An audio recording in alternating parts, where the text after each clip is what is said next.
creating a news agenda that reflects an unbiased view of Asian current affairs without relying on external news sources. Asia Vision, Asian news through Asian eyes. Hello and welcome to AVN, your weekly roundup of the news from around the globe. I'm Abdullah Ahil, your host for the evening. Stay tuned.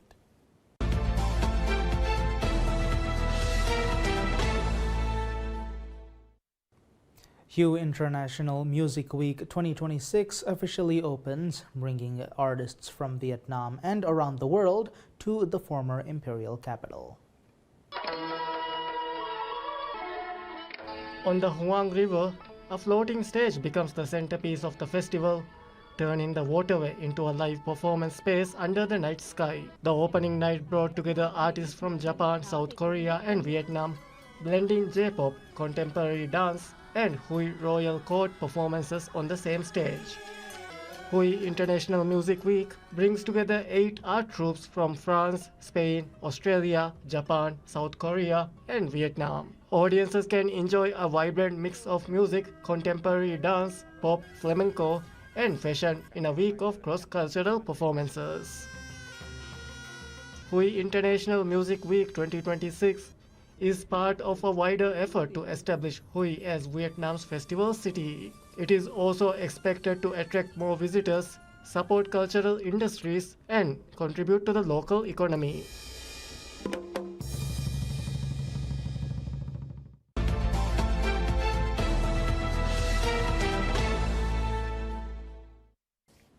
Japanese giant panda fans reunite with birthday girl Xianxian.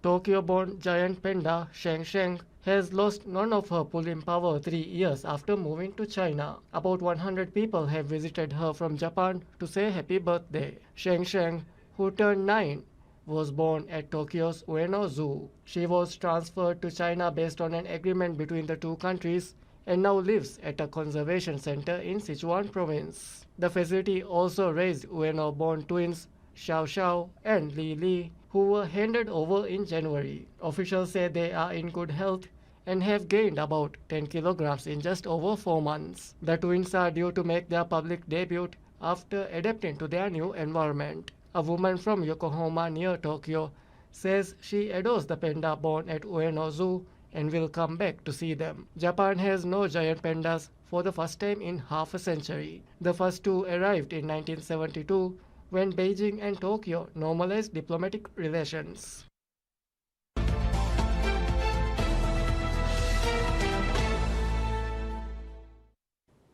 Farmers in Gaza continues harvesting wheat despite conflict, restricted land access, and worsening shortages.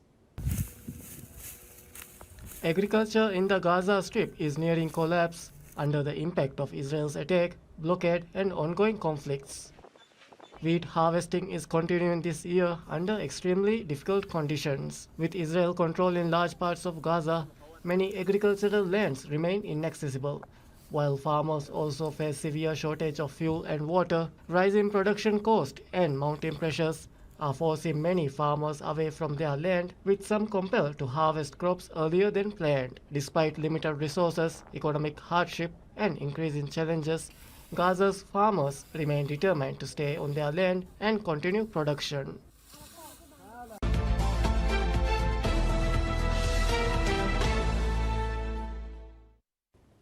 Theatrical productions and arts programs for young audiences are becoming a popular choice for families this summer. A standout highlight has got to be Cinderella, the Glass Slipper from the Vietnam Youth Theater, as it offered a fresh take on the classic fairy tale through modern stage language. Based on the famous fairy tale by the Brothers Grimm, Vietnam Youth Center has presented a fresh take on Cinderella. The production reimagines the characters and localizes the dialogues, bringing the story closer to Vietnamese audiences. Through the combination of music, choreography, and multi-level stage design, the play creates a modern fairy tale world rich in color and emotion. The show drew a large audience, filling more than 500 seats.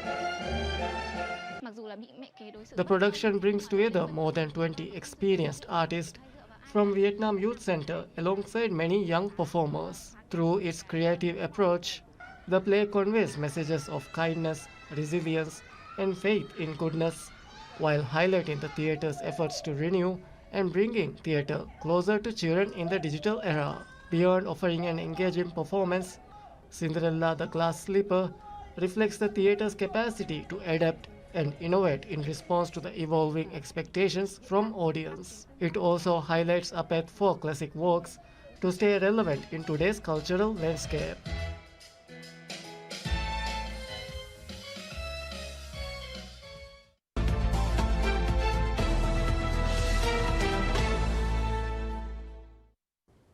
Ta Sua and Ninh Binh have both been nominated in the Asia's Leading Emerging Tourism Destination 2026 category at the World Travel Awards, further reinforcing Vietnam's growing appeal on the regional tourism map.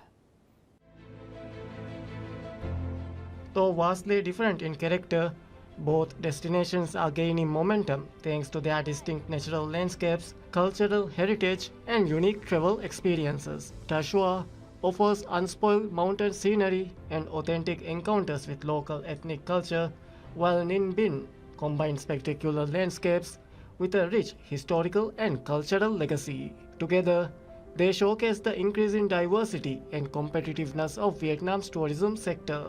The nominations are expected to encourage local authorities to continue preserving natural resources and safeguard traditional cultural values, helping create distinctive experiences for both domestic and international visitors.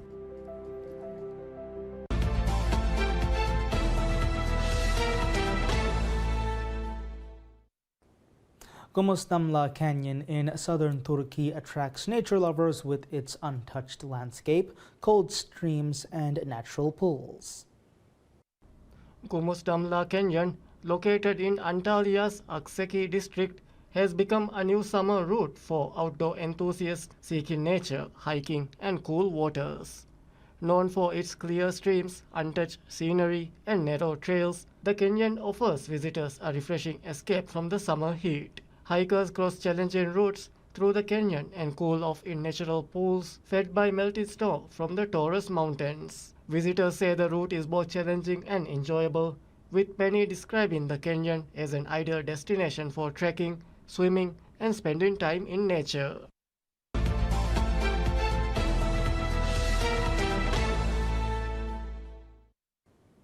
We often hear artists' voice in films, music, and performances, but now many of those voices are being used for another meaningful purpose, helping children access books through the free audiobook project called the Tiny Sun Digital Library. The Tiny Sun Library offers over 100 titles, from fairy tales and poetry to literature and science books. Without fees or commercial pressure, what keeps the artist involved is the desire to give something meaningful to children. For kids in remote areas or those with visual impairments, audiobooks not only make knowledge more accessible, but also open new ways to experience in the world. To complete each recording, artists spend time studying the content and adjusting their performance, understanding that a voice can be the first gateway for children to develop a love of books. The influence of artists does not only come from the stage or screen. Sometimes it is found in the simplest gestures, a story told with sincerity and love.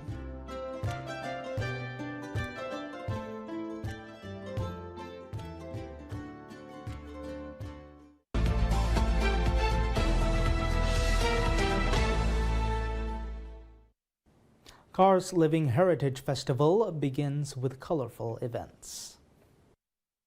The cultural heritage of Anatolia, carrying the traces of thousands of years, is still kept alive today by masters of traditional arts and crafts. A vibrant festival is being held in Kars to raise awareness about living heritage. A total of 50 artists with the title of Intangible Cultural Heritage Bearer are taking part in the Kars Living Heritage Festival. Embroidery, headscarves, kilims, silver, and Oltu stoneworks filigree, and wood carvings. The rich cultural heritage of Anatolia is being showcased in the border city of Kars. Now in its second year, the Kars Living Heritage Festival has started with colorful activities. Artisans from 16 different cities across Turkey have gathered at the foothills of the historic Kars Castle. Traditional centuries-old handicrafts are being exhibited, bringing cultural memory back to life. Masters who have earned the title of Intangible Cultural Heritage Bearer for preserving traditional arts and crafts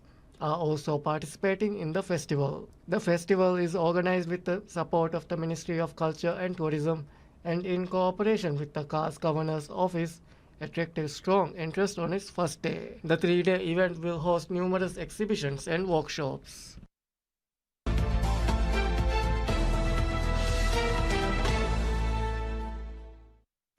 The 28th Shanghai International Film Festival, or SIFF, opens in Shanghai, featuring a significant increase in global participation and a strong lineup of world premieres.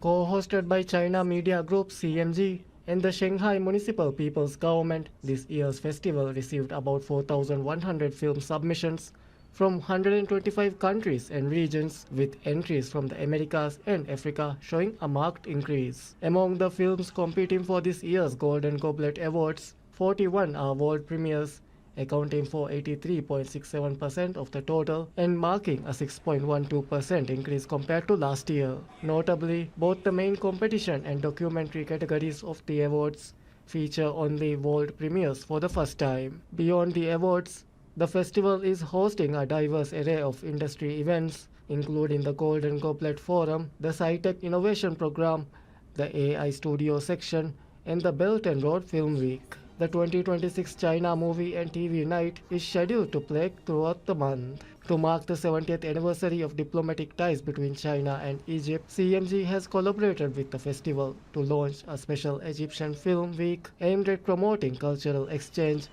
and mutual learning between the countries. During the festival, more than 420 films from 77 countries and regions will be screened in over 1,600 sessions at 47 cinemas in Shanghai and 5 cinemas in other cities across the Yangtze River Delta region, alongside about 100 audience meet and greet sessions. The festival has also collaborated with various neighborhoods across Shanghai to launch themed tour routes to create an immersive cinematic and cultural experience for the public. The Golden Goblet Award ceremony will be held on June 20th, with the winners in all competitive categories will be officially announced. Founded in 1993, SIFF has become a prestigious international event, reflecting Shanghai's ambition to establish itself as a global cultural hub. The festival has attracted growing international attention thanks to China's flourishing film market.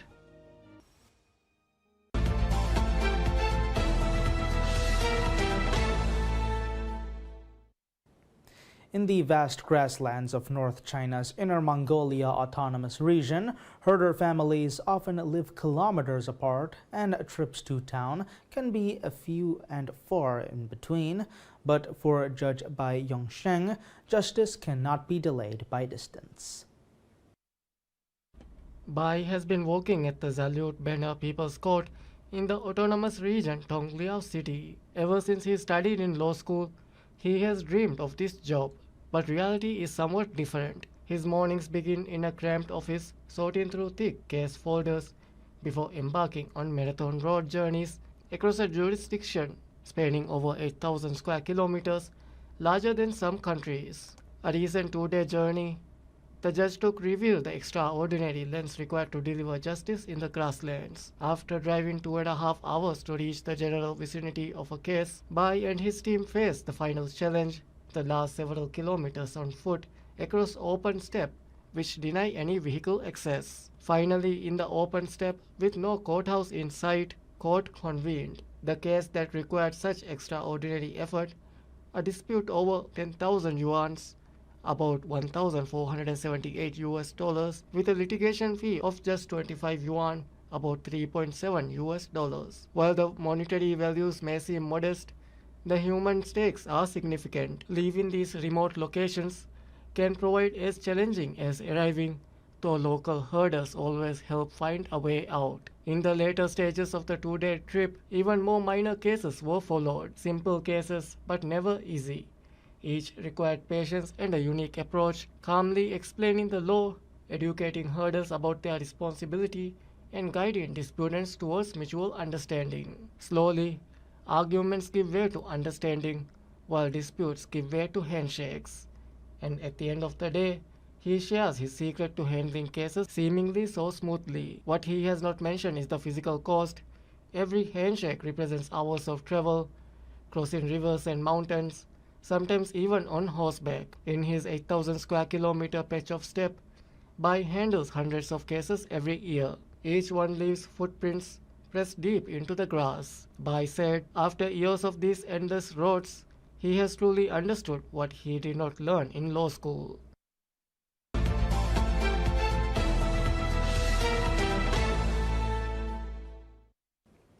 The opening of China's first ever 7S humanoid robot store in Wuhan late last year has made the once far-fetched notion of owning a robot a reality for many, offering a one-stop shop for people to experience, lease, and purchase robots designed for everything from personal companionship to carrying out industrial services.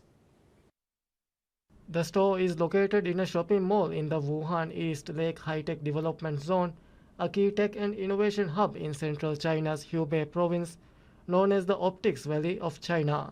Since opening last November, it has become a key local landmark while also symbolizing the commercialization of China's fast-growing robotics sector. Run by the Hubei Humanoid Robot Innovation Center, the store teaches customers how to use their products, helps carry out robot repairs, and even customizes them to meet specific needs. Inside the bustling store, robots of various sizes and shapes demonstrate their vast array of capabilities, with some playing soccer, others serving as helpful retail assistants, while another talented group are able to play musical instruments. Visitors from overseas are naturally enthralled by their abilities, with some keen to snap photos of an energetic dancing robot, while others are even happily engaging in conversation. The retail concept of the 7S store looks to build on the more widely known 4S model, which is common in the auto sector, where a car dealership may offer sales, spare parts,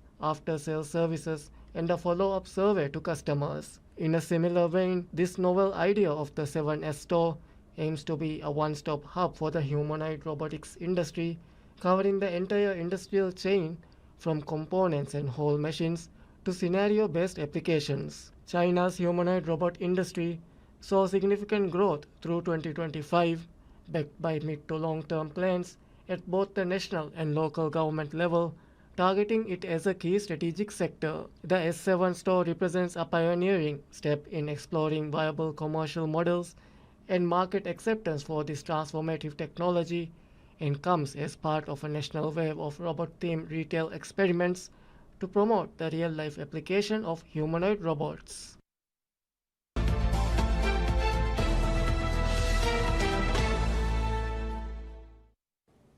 A series of 7 ecological corridors in China's Giant Panda National Park greatly enhances protection for the beloved bears and their habitats since their opening. Established in 2021, the national park covers 22,000 square kilometers, spanning 3 provinces in West China: Sichuan, Shanxi, and Gansu.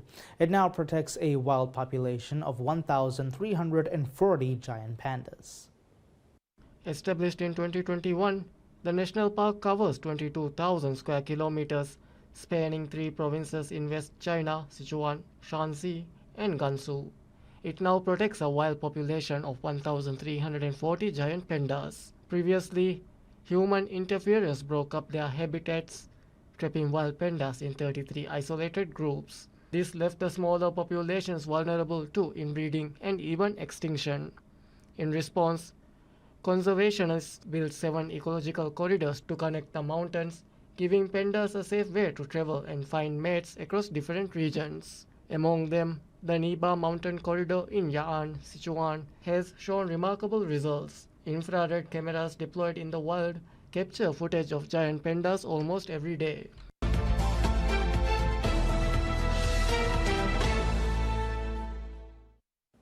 China successfully launches a Zhuchui 2EY6 or ZQ-2EY6 carrier rocket into space from Dongfeng Commercial Space Innovation Pilot Zone in northwest China. The carrier rocket blasted off, successfully carrying the Qianfeng DTC-01 satellite and China Mobile 02 satellite into their designated orbit. The launch mission was declared a complete success after the satellites entered their planned trajectory as scheduled. This flight was the 8th mission conducted by the ZQ-2 series of carrier rockets. ZQ-2E is a modified version of a Chinese aerospace company Landscape's self-developed ZQ-2 carrier rocket, which is the world's first liquid oxygen methane rocket to enter into orbit, marking a significant milestone in the use of new low-cost liquid propellant for China's launch vehicles.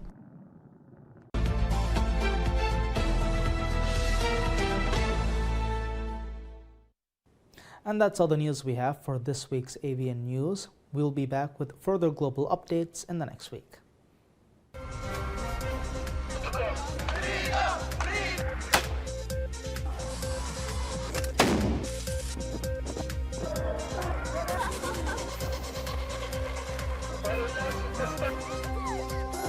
Creating a news agenda that reflects an unbiased view of Asian current affairs without relying on external news sources.